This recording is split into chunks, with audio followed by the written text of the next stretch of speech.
When you come to Kvarner, treat yourself to an experience you will remember. Enjoy the luxurious ambience. Experience superior service. Indulge in endless pleasures. The pearl of the tourism offer in the pearl of the Adriatic. Liburnia, Hotels and Villas.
It's Sunday morning. It's the final day of regular season in EuroNASCAR 2.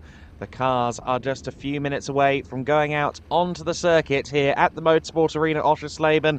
Quite early in the day, so just 15 degrees Celsius there at the moment. I think it's a rather more still day than what we had yesterday as well. Well, lots of drama in yesterday's race, but also after yesterday's race. Penalties applied in both EuroNASCAR 2 and in EuroNASCAR Pro.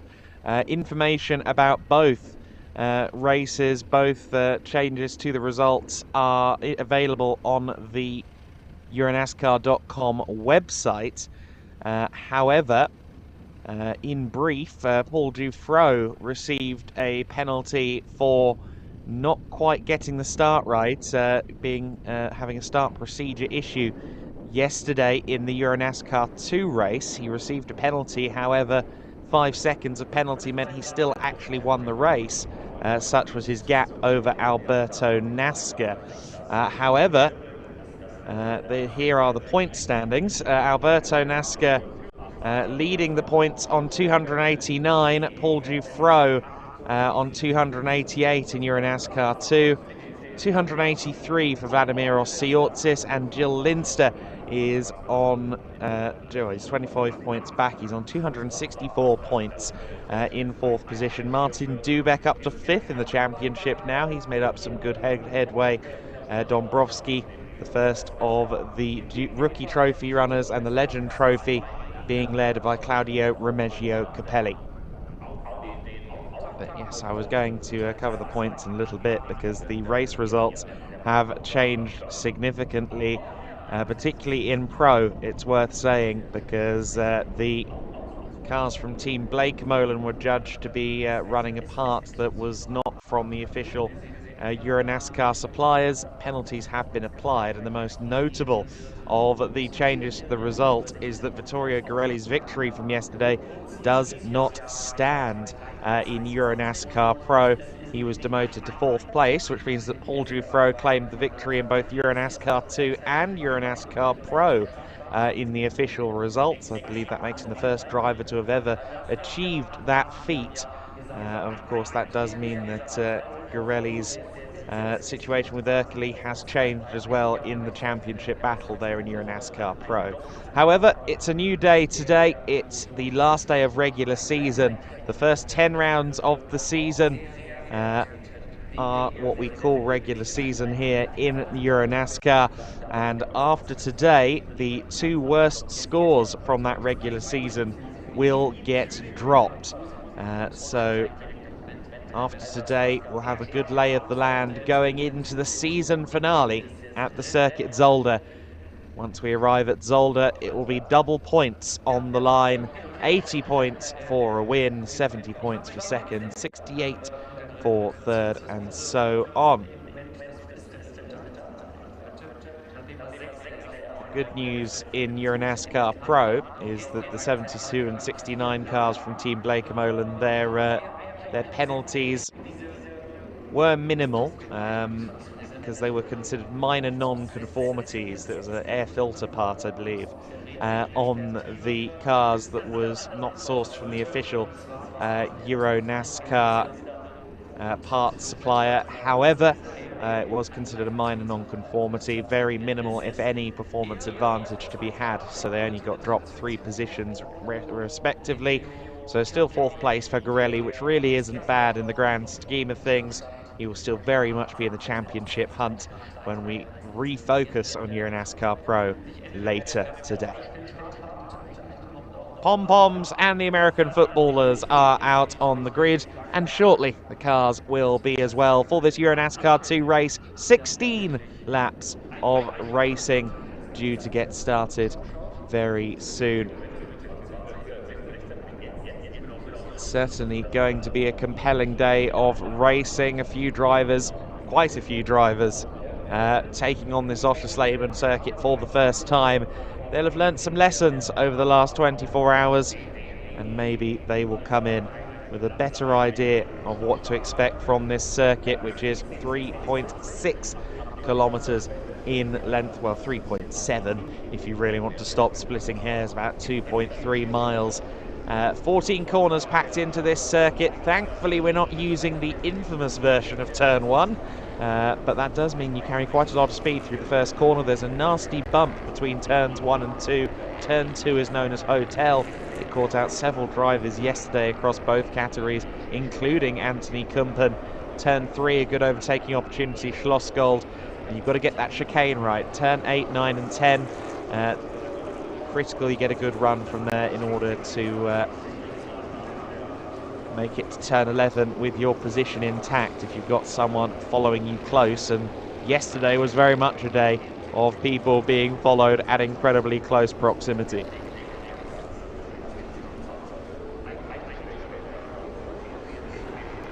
There's the leading car for this weekend, a Chevrolet Corvette C8, a Callaway tuned Corvette C8, of course the first mid-engined of the Chevrolet Corvettes. But it's the EuroNASCARs, the stock cars, that take the eye of the viewing public today. The small block of V8 engines, producing somewhere just over the range of 400 brake horsepower.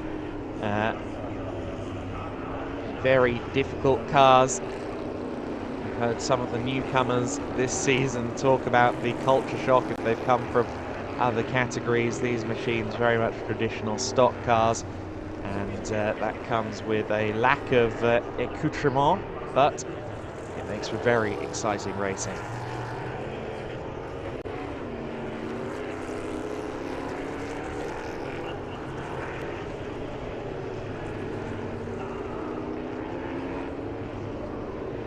So the cars head now to the grid. It's been an exciting return to Germany for the drivers and indeed the teams, the organisers. Everybody at EuroNASCAR has been delighted to return the NASCAR GP Germany back to the country here at Oschersleben for the first time. And we started the weekend with a parade down at the Marktplatz in the main square of Oschersleben. It's only gotten more exciting from there. Great opportunity for the fans to get up close and personal on Thursday, and a lot of them decided, you know what, we need to go to the track and see more of this stuff. Paul Giuffreau, well, we've seen a lot of him this weekend. I believe, Andre, you've spoken to him more than your own relatives so far this weekend. Thank you so much, Adam. Paul, any changes, any different ideas for this race today after you experienced the Motorsport Arena Oschersleben yesterday? Yesterday I kept a good tire for today, so today I will destroy them. I will go 100% each lap, so the aim is the win. All right, good luck and have fun. Back to you, Adam. Scary when the man who won both races yesterday reveals that he wasn't even pushing to the max, wasn't it? Paul Giuffreau, I would definitely not make any changes to that car if I were him. That thing has been exemplary so far this weekend. There's Liam Hasemans. We'll note some unique internet crypto sponsorship on that car this weekend. I did notice that it sprouted some green, and it's quite a unique livery that they've got on the car at this point. Alberto Naska, though, is down with Andre. Thank you so much, Adam. Alberto, new day, new chance. Any ideas what to do to beat Paul Giuffreau today? I mean, just the important thing is that everybody does a regular start, not like yesterday where some guys have been penalized. That's it. And then we race and we see what happens. Did you change anything on the setup, or do you looked at the footage to improve your driving here at the Motorsport Arena Oschersleben? No, I mean, there are a couple problems with the setup that we have, and we are aware of that. And Jimmy found it really hard yesterday to get used to the setup. It was difficult to be fast yesterday, but during the race I got used to the car and I was able to understand how to overcome the problems. So I prefer not to change anything. I mean, I got used to this car, and if we were testing I would have changed it, but like this I'm fine with that. Finally, of course, your shout out to your Italian fans, of course. Yeah, of course. Ciao ragazzi, ciao amore, ciao a tutti quelli che mi stanno guardando. Hello everybody. All right, thank you so much. Have fun. Back to you, Adam. Well, grazie mille to everyone tuning in from Alberto Naska's homeland. It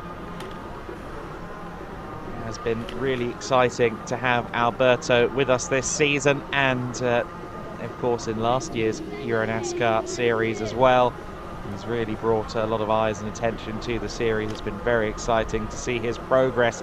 He's come a long way. Can he head towards the top step of the podium at the end of the season where it counts in the championship? He's got some mighty adversaries in the form of Vladimir Oschersleben and Paul Giuffreau. And that's going to be one of the talking points today, is Vladimir Oschersleben, because yesterday he didn't take the start in EuroNASCAR 2 quali. He didn't take the start in the EuroNASCAR 2 race, not because he's not here, but because the car was having issues. Hopefully those have been rectified now. We'll find out a little bit more about that before the start. But here is Jill Linster with Andre. Thank you so much, Jill. Can you explain what happened to you yesterday?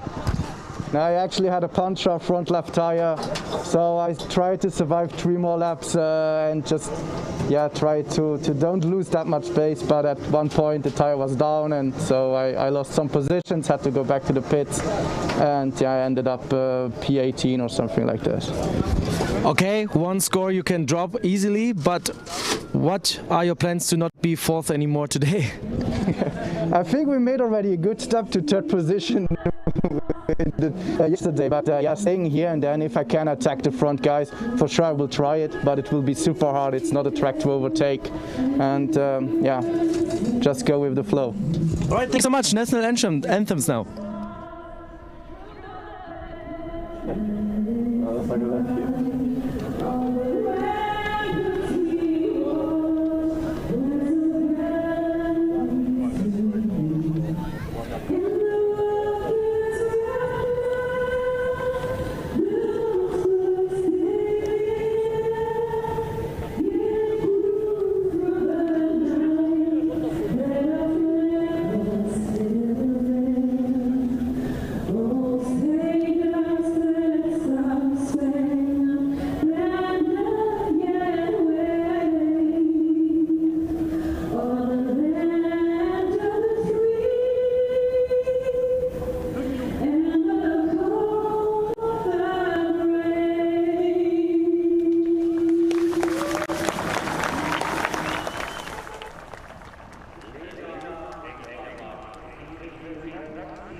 Okay, so I believe the anthem has been performed there. Interesting to hear there from Jill Linster. He's very much become our Nico Hulkenberg. He's always P4, as Andre kind of needles him about. Not quite on the podium so far this year, but he's been scoring consistent points, which is why he's still a championship contender for certain at this stage. And Liam Hazeman's just getting out of the way there as Jill Linster gets interviewed, I think, for the circuit.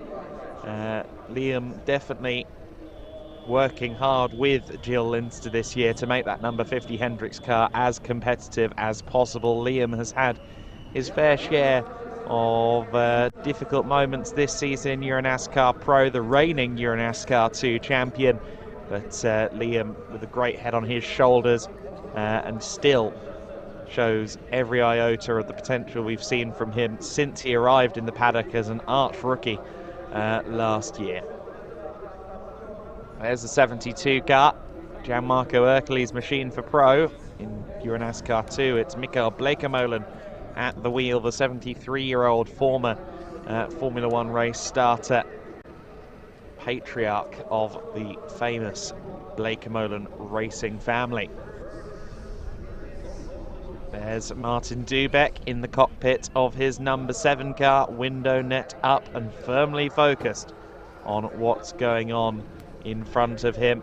He will be looking to continue on from where he left off earlier. He'll be starting from 8th on the grid. Unfortunately, he was running up there, of course, managed to finish 3rd place yesterday, but his car was very unbalanced and he thinks he might have taken the best out of the tyres already. So he's down in 8th place and he may struggle from there. Alberto Naska and Paul Giffreau, your front row of the grid, in reverse order from yesterday though, with Naska on pole on the inside going into turn 1, Paul Giffreau on the outside line. It's going to be exciting to see those two going at lockheads once again. I think also keep an eye on Claudio Remeggio Capelli, who was knocking on the door of that overall podium yesterday. Patrick Schober came through the order very well yesterday as well, so Patrick Schober, who'll be starting from 5th position in the number 27 car, he is well worth watching. But the championship battle is what we have to keep considering, because it really is exceedingly close at this juncture. With Alberto Naska, your points leader, Paul Giffreau in 2nd place, and they're separated by just 1 point. So we'll have to see who comes out on top today. The two drivers on the front row separated by a point in the championship going into the season finale at Zolder next weekend. It does look like it's going to be a very exciting conclusion in EuroNASCAR 2. The conclusion of regular season is a race and about 45 seconds away. The countdown to the command is due in just a few moments' time.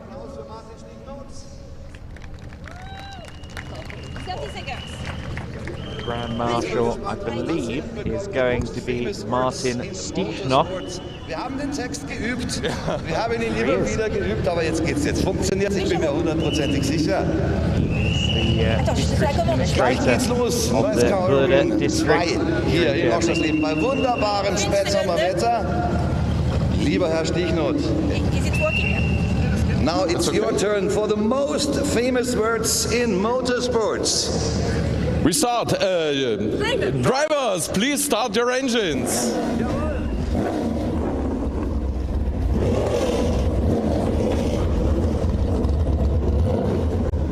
There you go, drivers, start your engines, says Martin Stichnow of the Bude district. He's our Grand Marshal for today. The green flag will be waved by Jesse Punch at the start of this race. Of course, the American broadcaster who is a part of the NASCAR Cup Series international broadcast, and also the Pace Lap on MAV TV over in the US as well. She's here supporting 3F Racing, the German-based NASCAR Cup Series team, or aspiring NASCAR Cup Series team, looking for budget to do that at the moment. And they have got Ryan Vargas at the helm for this weekend in EuroNASCAR Pro. He had a solid run yesterday in his NASCAR Whelen Euro Series debut. We'll see what Ryan can do later on. But the grid is rolling in EuroNASCAR 2, and it is the man, the myth, the legend, Alberto Naska, who starts on pole position. He is joined on the front row by pacey Paul Giuffreau. Gil Linster in third position. He is joined by Claudio Remigio Capelli, who would love to have an overall podium if he can today. Patrick Schober would love to make hay at what is probably his closest thing to a local event. Roberto Benedetti 6th, Thomas Tuffel in 7th place. 8th place for Martin Dubeck. He's going to have some work to do. Melvin de Groot only in P9, a little low for Melvin's standards, and Thomas Dombrowski in 10th position in another of the Blake-Molen entries. Riccardo Romagnoli is 11th on the grid. Nick Schneider, he had contact with Jack Davidson yesterday, and they're right next to each other on the grid, so that could be interesting for the Marco Stitt Motorsport team. Mario Ercoli, the 16-year-old brother of Gianmarco, in 14th, and he's ahead of the rather contrasting Mikael Blake-Molen, 16 years versus 73. Both of them have probably spent most of their lives in motorsport. However, Mario's has had significantly less life to spend in the sport. At just 16 years and 5 days as of today. Dominic Schack will be starting from 16th, ahead of Sven van Leer in 17th, Matthias Hauer 18th, Eric Quintal 19th, Ariana Casoli in 20th. And an important note there, we can see that Vladimir Osiortis is at the back of the pack, starting from 21st on the grid. I understand that it was engine issues yesterday. Team FJ and Academy Motorsport were working to change that engine yesterday, I understand. So hopefully that has been solved, and Siortis can work his way through the pack. That'll be exciting to watch. He's starting 21st on the grid, a leading light in the championship, starting from the very back. The other two leading lights in the championship, the other three are on the first two rows. Giuffreau and Naska, your front row of the grid. They roll towards the line. And we go racing for the first time on the final day of regular season. It looks like a good start for both parties on the front row. Claudio Remigio Capelli sneaking around the outside. Can he get himself to the inside and take second place? He's certainly going for it, and I think he's succeeded. It's Alberto Naska in the lead. We've got a spin further back for the number 40 of Eric Quintal. Sorry, number 40 of Matthias Hauer. Paul Giuffreau, though, has been swallowed up there. He's down to 4th place behind Claudio Remigio Capelli in 3rd. So Gil Linster has managed to get up into 2nd place. That's a good start for Linster. But Alberto Naska home free in the early stages. Uncontested at the front of the pack. Lap 1 of 16 here at the Motorsport Arena Oschersleben. A few of these drivers don't have to share their car. A lot of them, though, do run in both EuroNASCAR 2 and EuroNASCAR Pro, the cars and, in some cases, the drivers. Those who don't have another race this weekend might push that little bit harder and take a few more risks.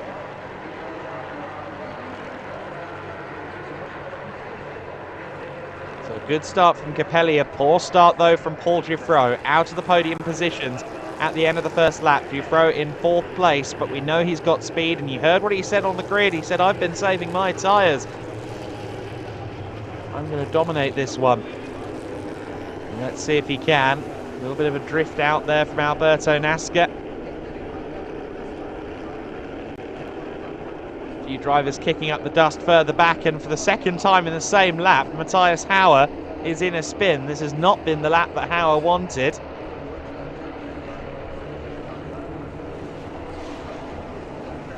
Oh, and around goes Alberto Naska. Alberto Naska goes around.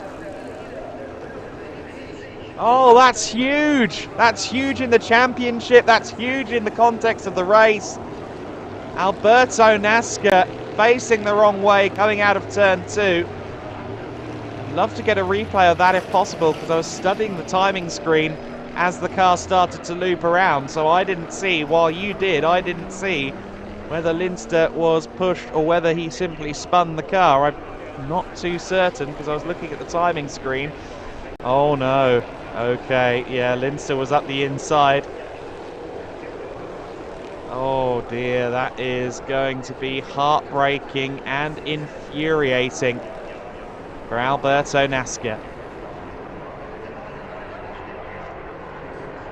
I feel for him there. That really, I don't think, was particularly on him, although Linster will argue he had the inside, and he certainly was alongside for much of the corner.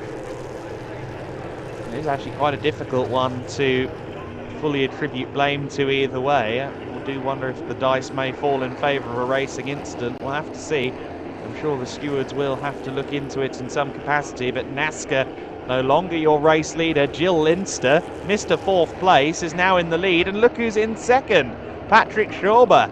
As everybody's scattered around to avoid Naska, the order has changed significantly. So Linster, your leader, Patrick Schober up into 2nd place. That's very exciting for him. Claudio Remeggio Capelli and Paul Giuffreau follow. In 5th place is Thomas Tuffel. I don't think we've ever seen Thomas that high up the order. He's running in 5th ahead of Roberto Benedetti.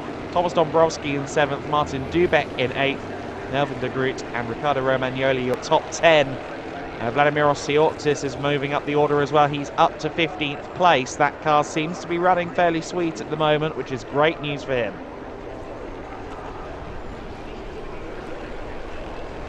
And also, what could be interesting in the case of Siotis is that because he didn't qualify in EuroNASCAR 2 yesterday, because he didn't race yesterday in EuroNASCAR 2, I think he has fresh tyres. Dominic Schuck has had a moment in the 99 promotion car on his EuroNASCAR debut, the long-time GT4 racer there, having to get the car looped around.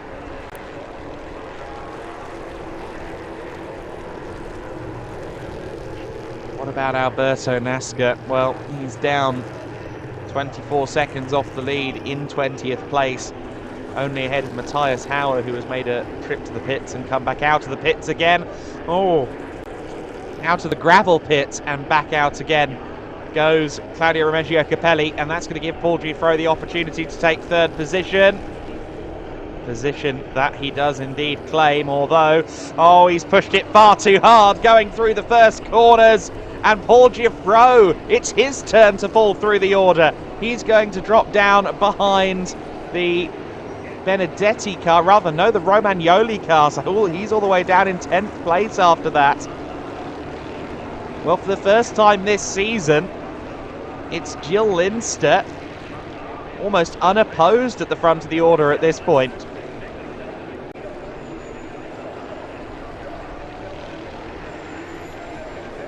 It's all fallen apart around Giuffreau and Naska to different degrees, of course. Naska 18th and now Giuffreau down in 10th, but what a peculiar race this has been so far. Jill Linster, our race leader, that's not necessarily unexpected. He's had good form this season, despite being Mr. 4th place. Patrick Schober in 2nd position. Claudio Remeggio Capelli running a steady 3rd overall. Thomas Tuffel, though, in 4th. Benedetti in 5th. A replay here of what happened to the promotion 99. Oh dear, contact with Vladimiros Siotis. Siotis did very well not to get collected there. Must say, that looked to me like Siotis is doing.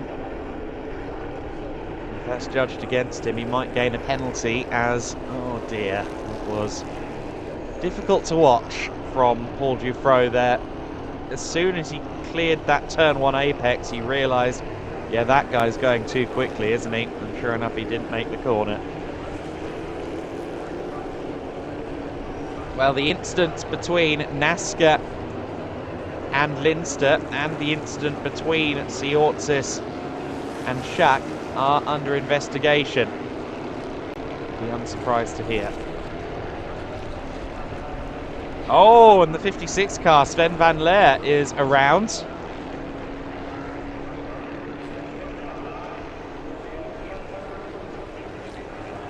Leave Alberto Naska up to 16th place now as a result of that.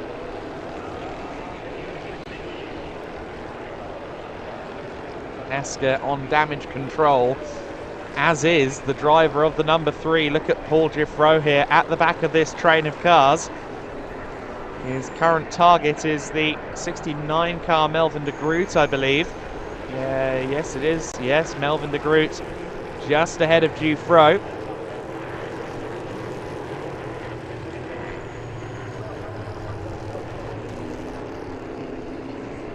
And Thomas Tuffel under a lot of pressure here from Roberto Benedetti. Of course, this is the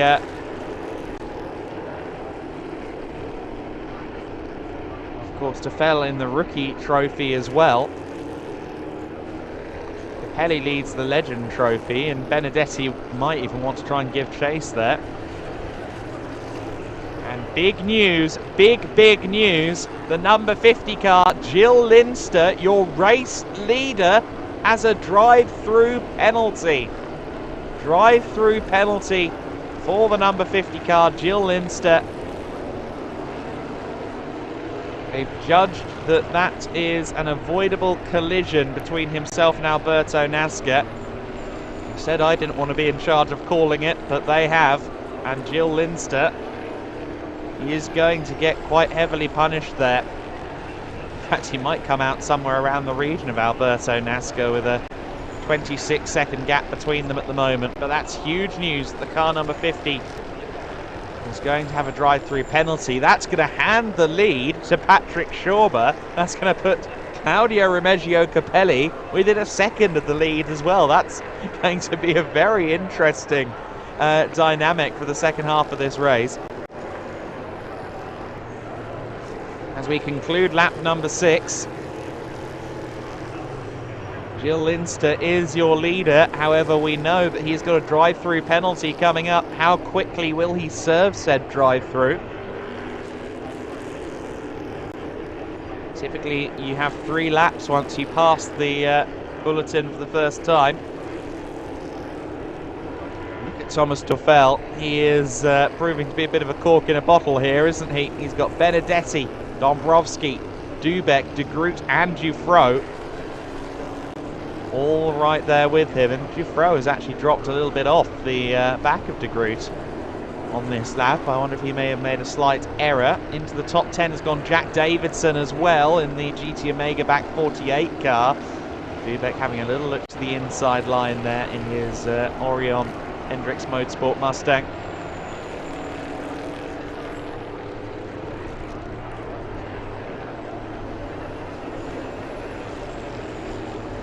Dombrowski keeping Dubek at bay for now. Dubek in the 7 is running in 7th place at the moment.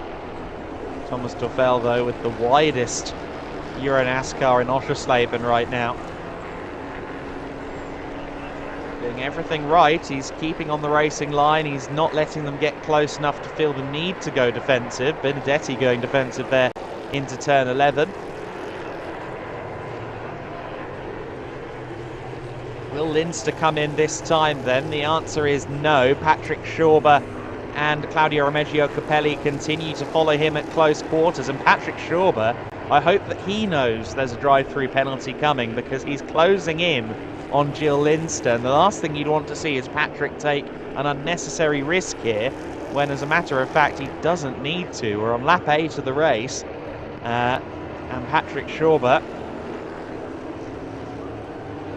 is within touching distance of a race lead here, and all he has to do is wait for the number 50 car to come in and serve that drive-through penalty, and that pack from 4th place back is looking ever more interesting. I wonder if Jack Davidson, if Tuffel continues to hold up proceedings here for these 5 cars behind him, I wonder if Jack Davidson, Romagnoli and Schneider, and Siortzis for that matter, all challenge as well. That's worth seeing as well. Jack Davidson 10th, Romagnoli 11th, Nick Schneider 12th, and Vladimir Siortzis in 13th. They're all running at very close quarters just behind this pack. So there's all sorts of battling through the field right now. Tuffel clearly is quite quick through the triple and turn 7, because he always gets a couple of car lengths on Benedetti through that section of the circuit. So by no means is Tuffel holding everyone up everywhere. Has Linster come in this time? We'll have to see. Dombrowski under huge pressure from de Groot and Dufresne.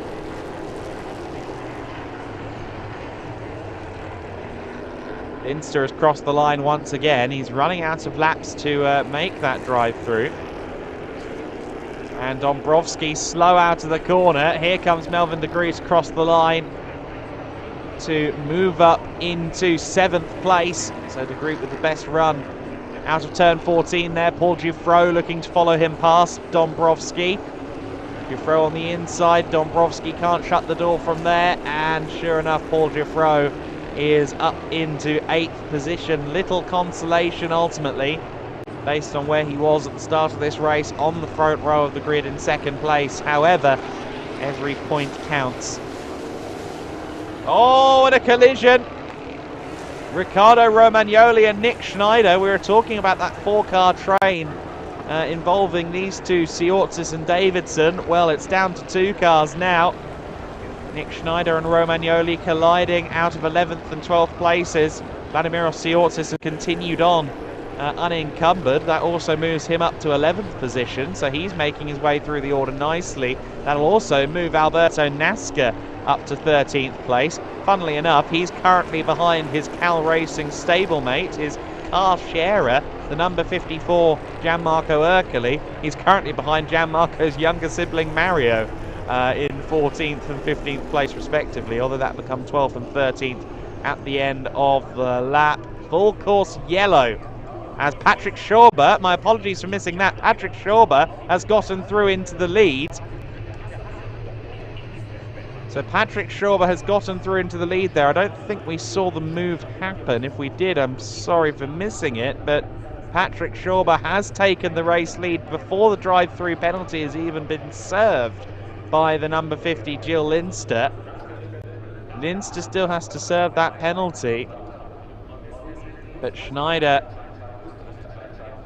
oh, he's cutting an angry figure, isn't he? He and Riccardo Romagnoli have collided down at turn 3, Schlossgold. Full course yellow is out. If we get to the final 2 laps, we will go into an overtime 2-lap shootout. As we get a replay here, Melvin de Groot getting past Dombrowski on the run to turn 1. Paul Dufresne taking that inside line. You've got to be so careful not to drift wide and collide with the car you're side by side with through turn 2, Hotel. Managed to do so. Riccardo Romagnoli trying to help with removing his car. So full course yellow conditions, they trundle around at a set agreed upon RPM level, I believe 2,500 in 2nd gear. So in theory, no one should be going any quicker than anybody else around the circuit right now, though Claudio Remeggio Capelli has fallen a little bit back, I think, but Romagnoli getting towed away. Definitely not how he would have wanted to end his race.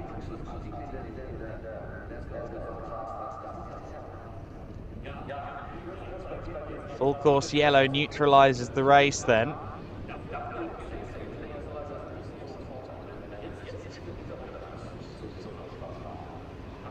Here's that great battle pack behind Thomas Tuffel cruising around.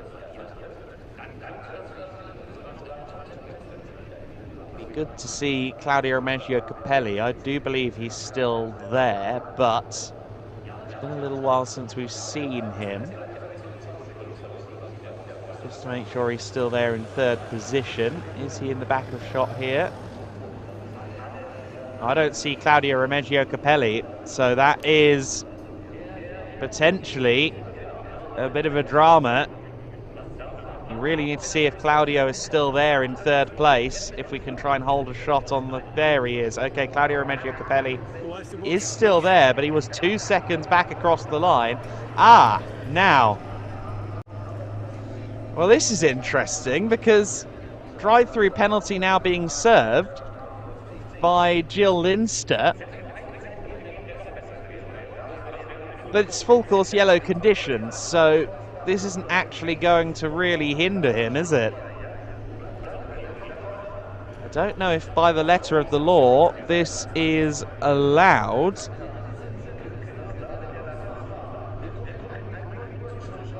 It certainly doesn't gel with the spirit of a drive-through penalty. The idea is that you serve it when your opponents are, well, not, or well, while they are running at full speed, and that's definitely not the case at the moment for everybody under these full course yellow conditions. So, well, Linster has served the penalty, at least in his own eyes. Whether or not that is judged to be satisfactory by race control, I'm not sure.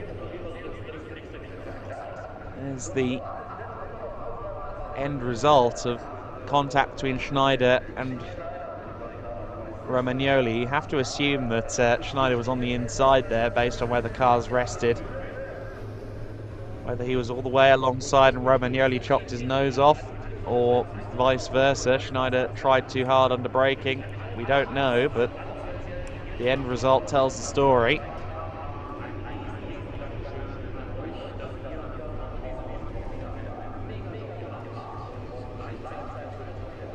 Still under full course yellow.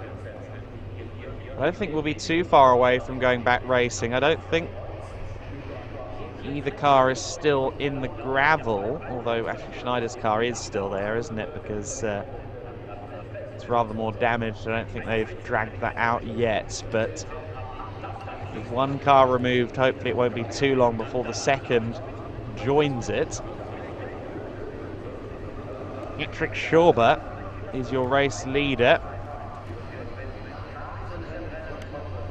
To be fair to Hendricks Motorsport and the number 50 crew, Linster has lost a good chunk of time there. Certainly not a drive-through penalty amount of time.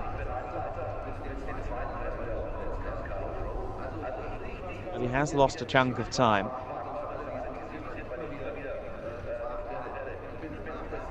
Schober is your race leader. Jill Linster is second. Claudio Remeggio Capelli running third at the moment. Thomas Tuffel in fourth. Benedetti fifth. Martin Dubek sixth. Paul Giffreau from the front row of the grid. He made an error down at Hotel Turn 2. Carried too much speed through 1 and 2.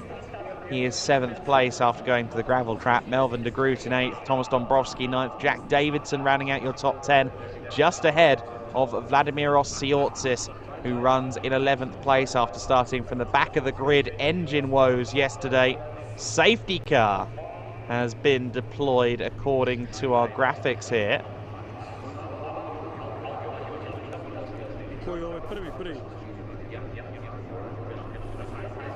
I haven't seen that come up on the timing screen just yet, but I'm sure the information has been gained from somewhere, and that's very disheartening for Patrick Schober, if that is the case. And sure enough, we don't have any BMW 1 Series coupes in EuroNASCAR, so the safety car is out on the circuit.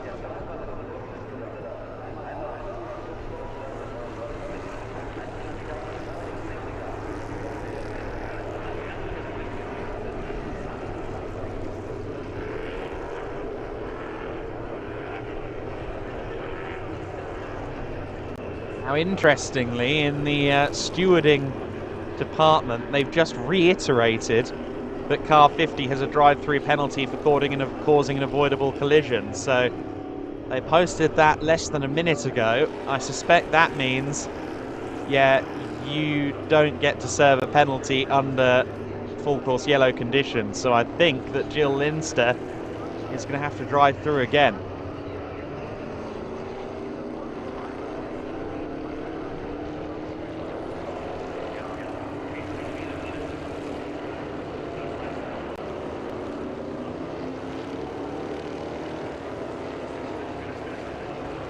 Our safety car has been deployed. It's lap 12 of 16. And this is going to play into a few hands. I think Naska there in 12th place. Siortsis just ahead of him in 11th. They are chief among those that this will benefit.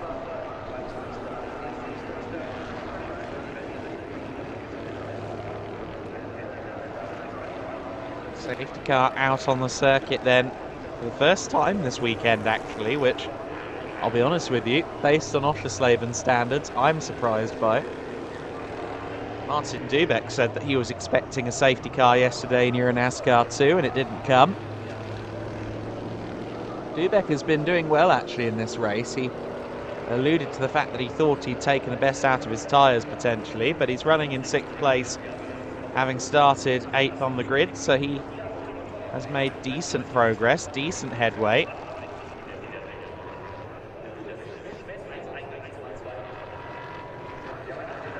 So for Gilles Linster, he's going to have to serve this drive-through again at some point. One would assume that they'll do it during green flag conditions. 46 and 65 cars are out of the gravel trap.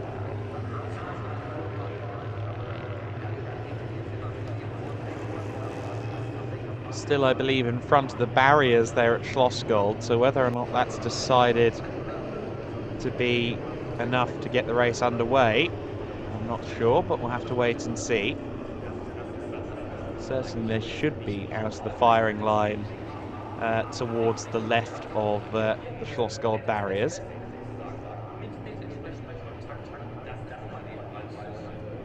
Patrick Schober cruising behind the SC at the moment.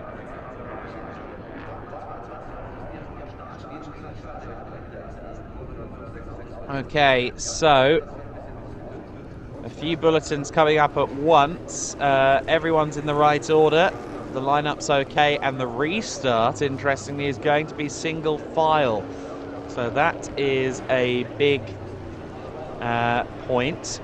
Often we have single file, double file restarts in the NASCAR Whelen Euro Series, but it's been decided to make it a single file restart.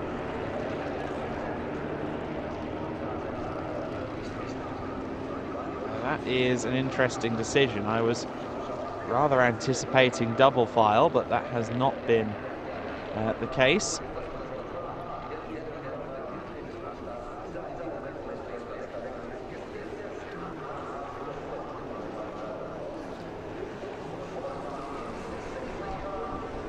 Safety car in this lap then, so we are indeed going racing this time as anticipated.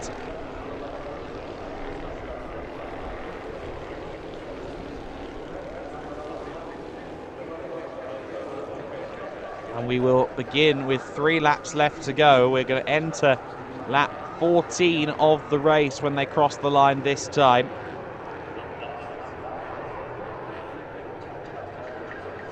Patrick Schober is your race leader. Gilles Linster and Claudio Remeggio Capelli make the rest of the top 3. Alberto Naska and Vladimiros Tsiotsis both just outside the top 10. They're going to try and make some headway here. Gilles Linster stays out there. He still has to serve that drive-through penalty. Patrick Schober, oh dear, he waited there and it caught out a couple of people, but we are now racing, and Patrick Schober, hopefully he's not judged to have picked up the speed and then slowed down again, because that's often frowned upon, but it's Patrick Schober that leads the way. Gilles Linster right there behind, looking very aggressive. It's side by side further back. Thomas Tuffel losing positions. Tuffel, who was running in 4th place. Now Dubeck was actually past him before they even crossed the line. Hopefully that's not a source of any grief either. I think that was more than anything because people were tripping up after Schober slowed down. And Alberto Naska, oh gosh, on the outside there in a 3 wide. That's a danger zone, but he's gotten past Dombrowski and Tsiotsis there. So I think Naska has gained a couple of positions. Jack Davidson's gained a place or 2 as well.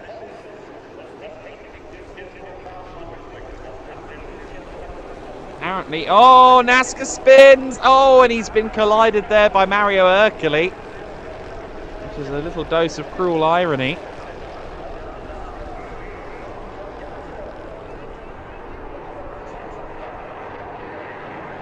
I'm hearing that we're not too sure whether Gilles Linster has to serve the penalty again, which is interesting because the race control reiterated the penalty after he tried to serve it under full course yellow, so we'll have to see what that means. One would assume that's fairly cut and dry that means a second serve, but we'll have to see.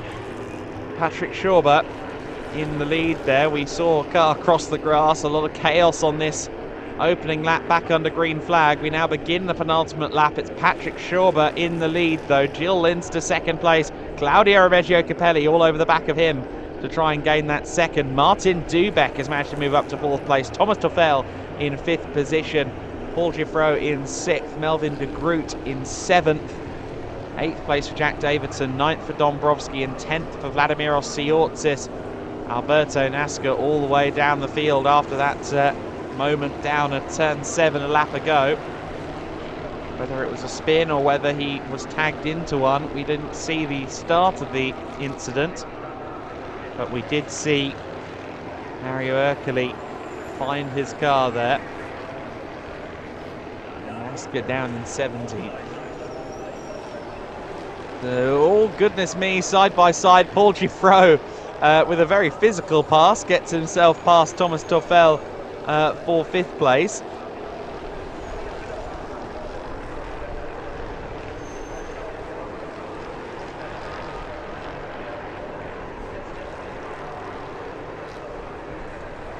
So Patrick Schober is your race leader going on to the final lap. Gil Linster in second place. Paul Giffreau kicking up the gravel. Goodness me, these drivers have gone out of their way to make this race intense. Paul Giffreau is back up to fifth position. He will be the highest scoring of the championship top three, although Gil Linster will come very close to said championship top three. If he can take second place, he'll be even closer still if he can find a way to take the win.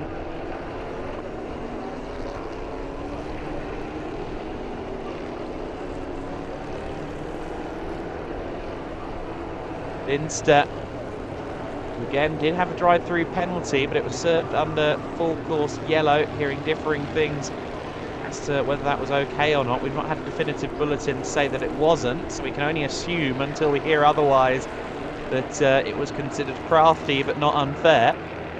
We did lose a few seconds, albeit briefly, because then the safety car came out. But Gil Linster, oh gosh, he's running it out wide there. Claudio Reggio Capelli, he wants his overall podium.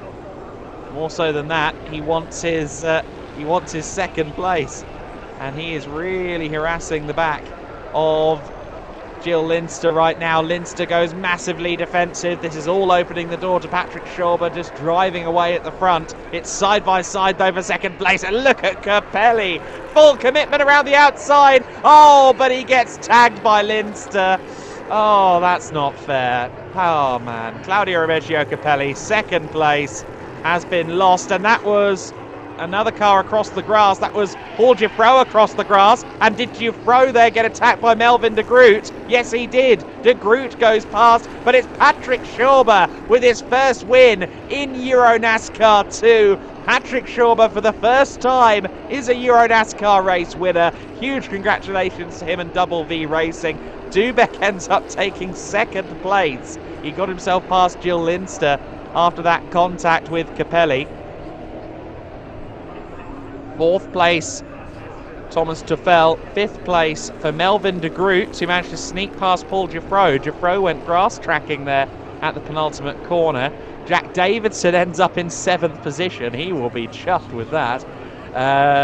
Eighth place for Vladimir Osiortsis. Some decent points for him after a very tumultuous weekend so far down at the Academy Alex Caffey team. Ninth place for Dombrowski. Overall top 10 for Roberto Benedetti, although he started further up the grid, so you might not be too pleased with that.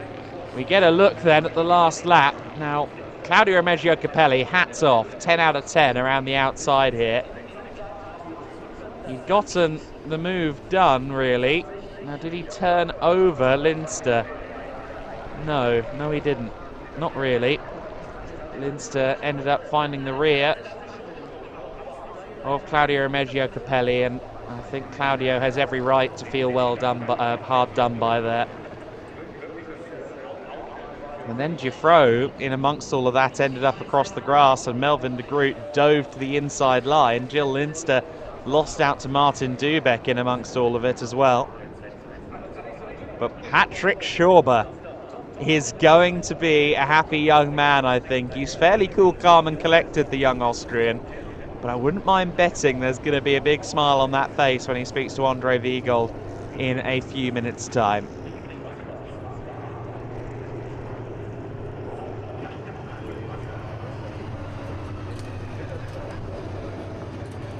And just to make things interesting, a couple more bulletins from race control. Contact between cars 50 and 18. That's Linster and Capelli under investigation. That's no significant surprise. And the drive-through is now under investigation.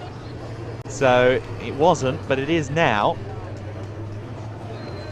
So Linster and his third place may be in doubt here. A difficult one for all of our championship contenders, particularly Alberto Naska, who finished 16th ultimately, only ahead of Quintal, Casoli and Hauer.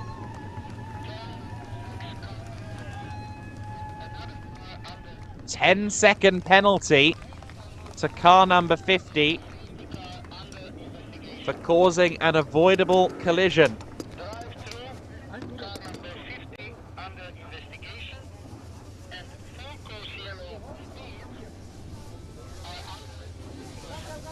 So the car number 50, 10-second penalty for causing an avoidable collision. That is a big change to the order. That means that Thomas Tuffel is going to be on the overall podium in EuroNASCAR 2. Oh, he will be excited. Thomas Tuffel getting his podium then because of Gilles Linster's issues there. And Mr. Fourth Place manages to get a podium, and inevitably it's taken away from him. I do feel a little bit bad for Gilles Linster. That only got worse and worse as the race went on. But what about Patrick Schober?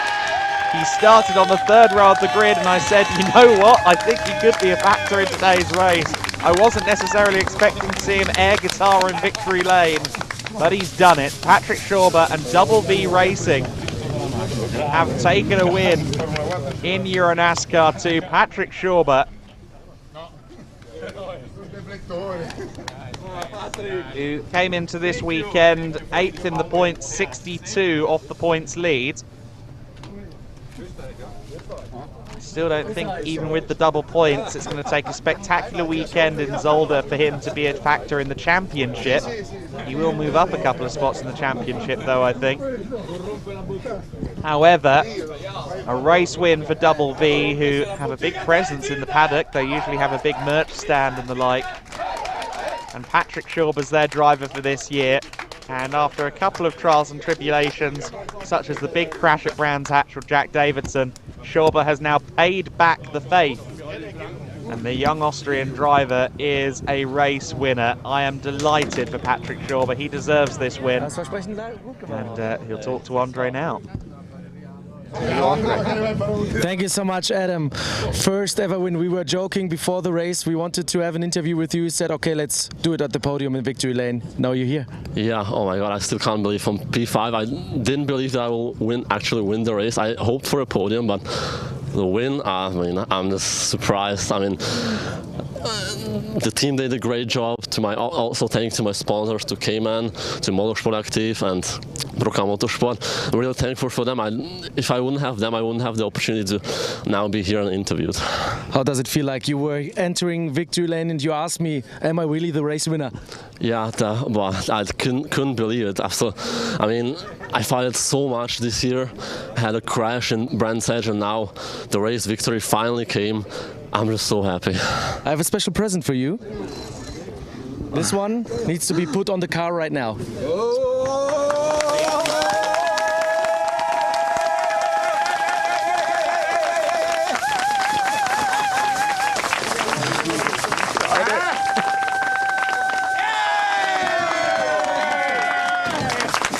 Back to you, Adam. Oh gosh, I always struggle with peeling a sticker. I can relate to that, but Patrick Schober absolutely deserves that, doesn't he? Well, the bulletins keep on coming, and it's going to affect who Andre speaks to down in the pit lane. So Andre, I don't know if you've seen this yet, but Thomas Tuffel is now second Yep, you've got it. Good stuff. Thomas Tuffel now second. Melvin de Groot third place. So an overall podium for Melvin as well. That is very, very interesting. So much drama here today. Thomas Tuffel, I'm looking forward to seeing how he reacts to being second overall. But the reason that Martin Dubeck is no longer on the overall podium is because of a drive-through penalty equivalent that he's been given, a 30-second penalty for a false start under the safety car procedure. So that was him overtaking Tuffel at the safety car restart. This was the very start of the race. Alberto Naska with a comfortable early lead. A spin further back for Matthias Hauer, but everyone else through the first couple of corners without too much grief. Hauer would have another spin later in the lap after this as well. Everybody else, though, following Alberto Naska's lead in the early stages. Cruel of us to show both of the spins for Matthias, but there we are. Naska and Linster colliding just a couple of laps into the race. Linster would assume the lead. Patrick Schober would move up a couple of places as well, but Alberto Naska being tagged into that spin, and that would be the reason that Jill Linster would ultimately receive a drive-through penalty. A drive-through penalty that he would later serve under full course yellow. Contact between Siortsis and Schack. I don't know if we ever saw a penalty applied for that one. It was under investigation at one point. Paul Dufresne went straight on, trying to carry too much speed through turns 1 and 2. You really have to slow down in turn 1 to prepare for turn 2. And Dufresne put himself down to 10th place as a result of that moment. Sven van Leer ended up in a spin as well down at Hotel Turn 2, a very challenging corner. That's caught out a lot of people, up to and including Anthony Kumpen this weekend. And there is a penalty for Siortsis. So there was a 10-second penalty for causing avoidable contact for Siortsis. I missed that one, so a penalty was given there. Further back in the pack, Paul Dufresne making his positions up again. Contact between Schneider and Romagnoli. That caused a safety car, or a full course yellow and then a safety car. And once again we went racing. And unfortunately the drama wouldn't cease. Vladimir Siortsis finding his way up the inside of Dombrovski. But then Alberto Naska found himself going around. Mario Ercoli unfortunately collected him. And Alberto Naska, who'd worked his way back to the fringes of the top 10, would ultimately finish 16th. Meanwhile, Dufresne and Tuffel would be fighting. Thomas Tuffel's chances of an overall podium seem to be all but gone. Patrick Schober was home free for a first win at the front of the order, but on the last lap, Claudio Remeggio Capelli made a spectacular move around the outside, but he was tagged by Jill Linster. Martin Dubeck would get past Linster for second place, only to get penalised himself. And also the number 7 car would get penalised. So even though they finished in a much different order on the road, Thomas Tuffel claiming second overall after the race was concluded. The air guitar on top of the roof for Patrick Schober. A highlight of our weekend, a highlight, I'm sure, of his young racing career. He is a winner for the first time in EuroNASCAR 2. And I believe Andre is still driver herding down there. And in fact, I can see that he has Melvin de Groot. So once the cameraman and Andre are ready, we will go down there in just a second. There we are now. Andre, to you. Thank you so much. I'm still checking my phone, who's on the podium, who's not. But Melvin, I think you are. Well, yeah, I was actually surprised because I finished 5th, but there are some penalties to be given.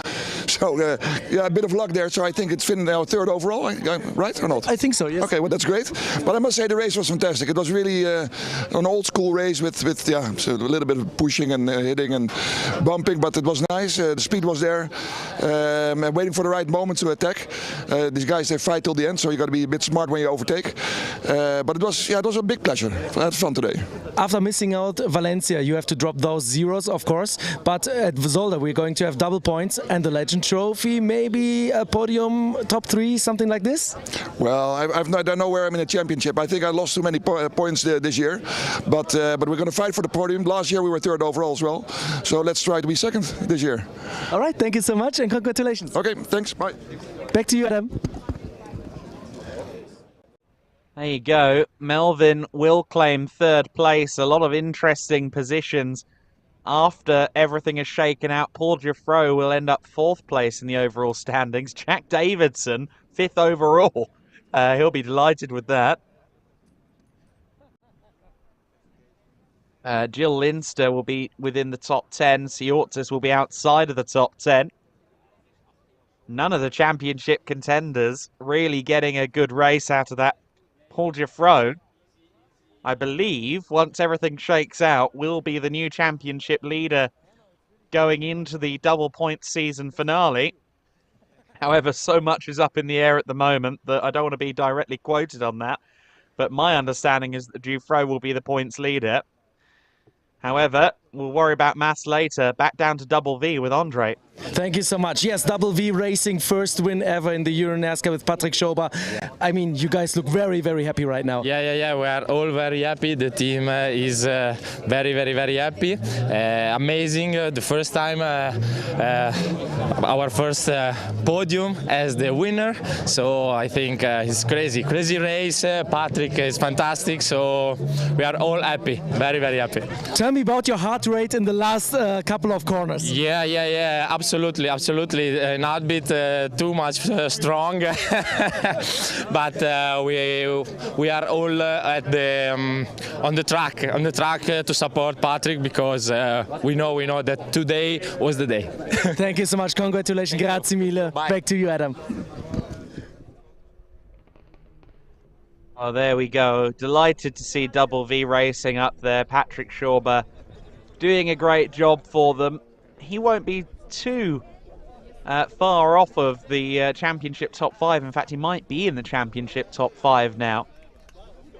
And that could be really interesting going into the final stages of the season. Double points, of course, at Zolder. So if the championship top 4 continue to combust in the nature that they have done this weekend, who knows? We could be talking about Patrick Schober as a championship contender come Championship Sunday at Zolder.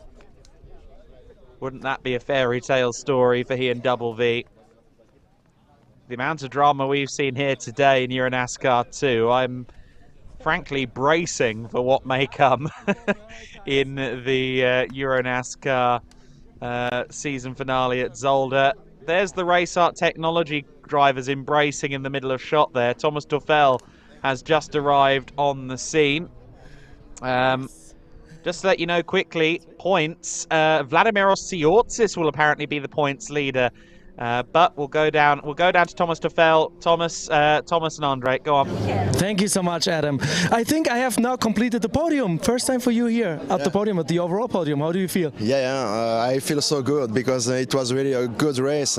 Maybe during the first part I blocked a little bit the other, but it was so with pressure to have all this guy in the back. And after with the restart, I made not so good restart, and I was waiting of the force of the other, what happened, and I have luck to have this podium, and that was really a really good race.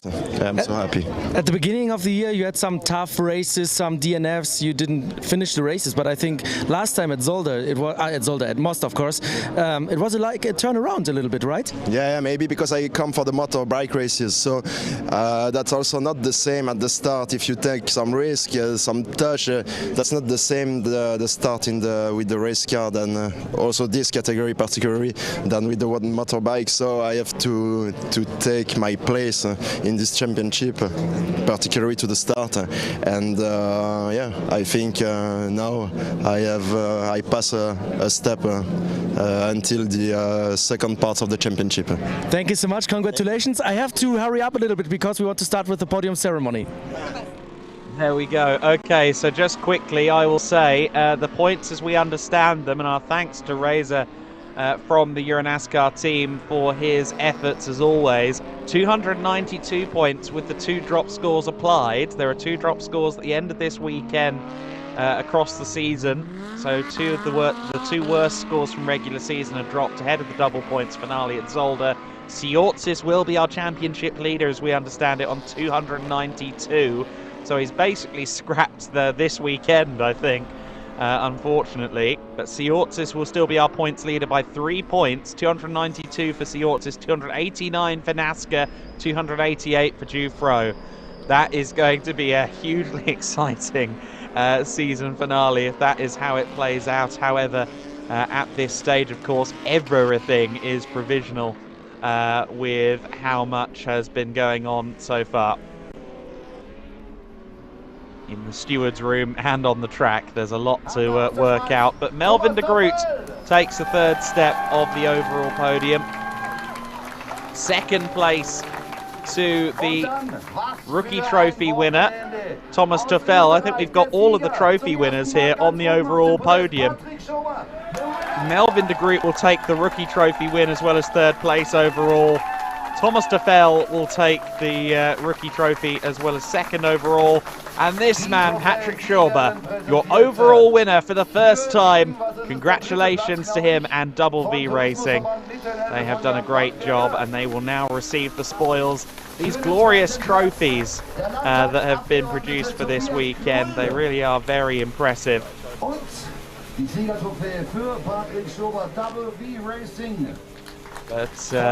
there you go, your 3 class winners on the podium together.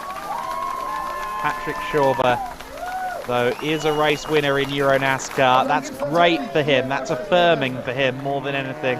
Affirming for his efforts, for Double V Racing's efforts, and they can now go to Zolder looking for more success. National anthem.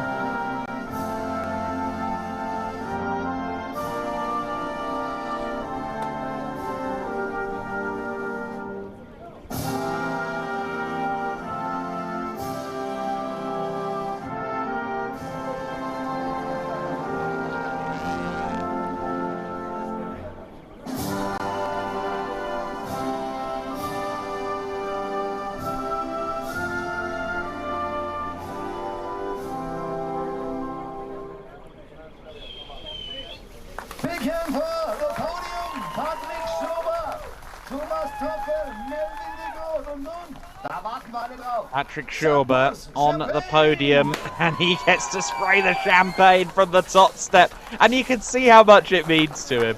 You can tell that he feels really excited about what's just happened. Those are our 3 winners. The Legend Trophy winner being Melvin de Groot, the rookie trophy winner being Thomas Tuffel, but Patrick Schober has really made a statement here today. We've seen flashes of what's possible for Patrick. We've seen some spectacular racing from him. He is now a race winner. And he's struggling to carry all of his luggage, bless him. Da muss man sich noch einigen. Thomas Tuffel, bitte auf die rechte Seite, genau in der Mitte, Patrick Schober, da muss das hin, der Sieger. There we go. The pose is given, the pose is made for the photos. And I think it's been a long time. It's probably happened at some point, but I'm straining in my head for when. In EuroNASCAR 2, the rookie and legend trophy winners have been on the overall podium together as well as the race winner. Really quite impressive. And look at that, Double V Racing have attacked him with more champagne. Meanwhile, the legend trophy podium is going on. There's Mikael Blekemolen. Claudio Remigio Capelli comes up next. He deserved an overall podium today. I feel for him immensely. All really do feel for Claudio, but Melvin de Groot deserved a win in Legend Trophy, I would say. He had a good race. He was battling with Paul Giffreau right to the finish. Made a last corner move, of course, on Paul Giffreau. However, for Claudio Remeggio Capelli, I think it is going to be a what could have been kind of conversation after this race. His time will definitely come. He's very quick, Claudio, and very brave as well, as that round the outside move on Linster proved. Melvin de Groot standing victorious in the Legend Trophy order today.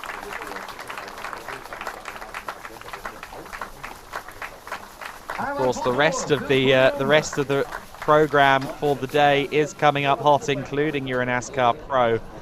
We look forward to seeing what happens there. If this EuroNASCAR 2 race is anything to go by, EuroNASCAR Pro is going to be a humdinger. I believe we are going to very quickly get the next podium in.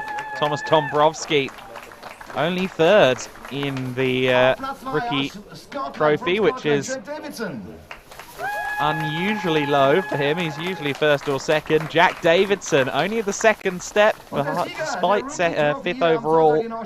However, he should be happy because he has done a great job this weekend. I think yesterday would have gone along better for him without that collision with Nick Schneider.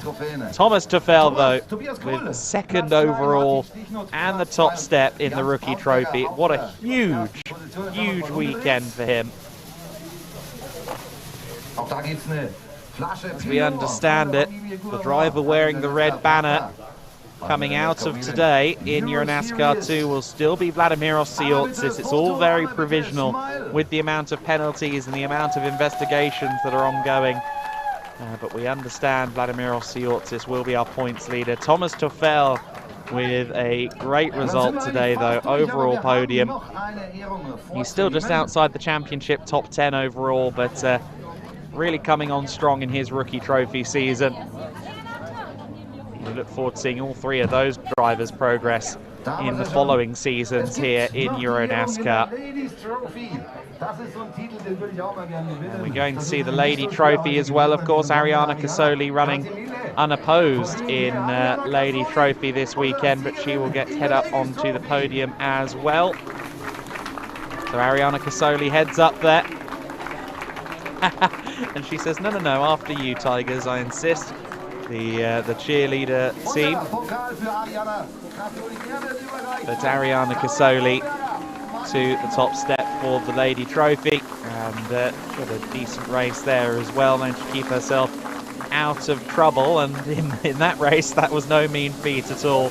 The EuroNASCAR Pro race comes in a couple of hours' time. Make sure you join us. It's Vladimiros Siortsis, the points leader, going into the double points season finale in Zolder here in EuroNASCAR 2. EuroNASCAR Pro round 10 will be decided later on today.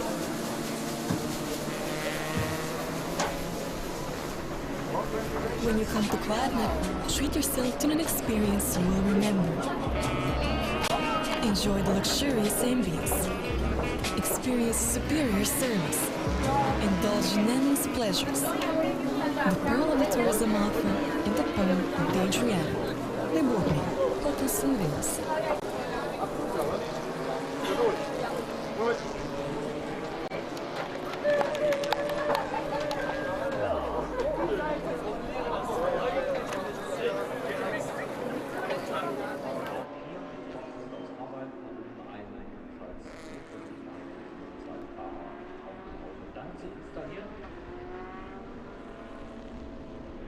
Die verschiedenen Klassen sind GTA, GTB, TA und TT. In der GTA-Klasse sind es die Porsche-Klasse und der GT2.